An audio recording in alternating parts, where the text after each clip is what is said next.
How to start a chain email. 183 billion emails are sent every day. Most pass without notice, but a few are destined for greatness. And by greatness, we mean they'll be forwarded thousands of times to people whose emails we have, but couldn't pick out in a crowd. Whether it's your goal to scare, annoy, or smother the people in your contact list with cuteness, here's how you can achieve internet infamy. Step 1. Tap into fear.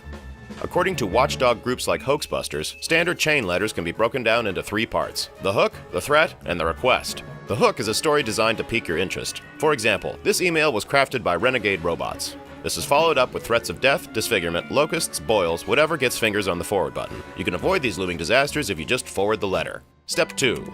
Inspire. Make up a quote and attribute it to Einstein. Tell people what they want is already inside them. Take a cue from the holiday cards and urge your entire address book to return to what's important: friends, family, laughter, the aroma of freshly baked cookies, the tears of a clown. Send to Aunt Kitty and your work is done. Step 3. Lament modern life.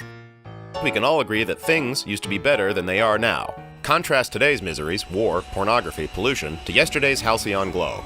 Substep. Blame the decline on the Democrats, feminists, media. Step 4. Use pictures of kids, animals, or both. Step 5. Friendly warning. Make sure all your friends know about the new email virus going around.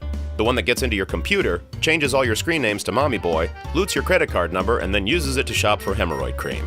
It also finds pictures from when you were 12 and you had that orthodontic headgear you had to wear at night, and forwards them to all your crushes. Once your masterpiece is written, hit send and watch your creation roam to inboxes around the globe. Soon you'll be able to tell your friends, "I wrote that." Of course, they may have already changed their email addresses by then. Done.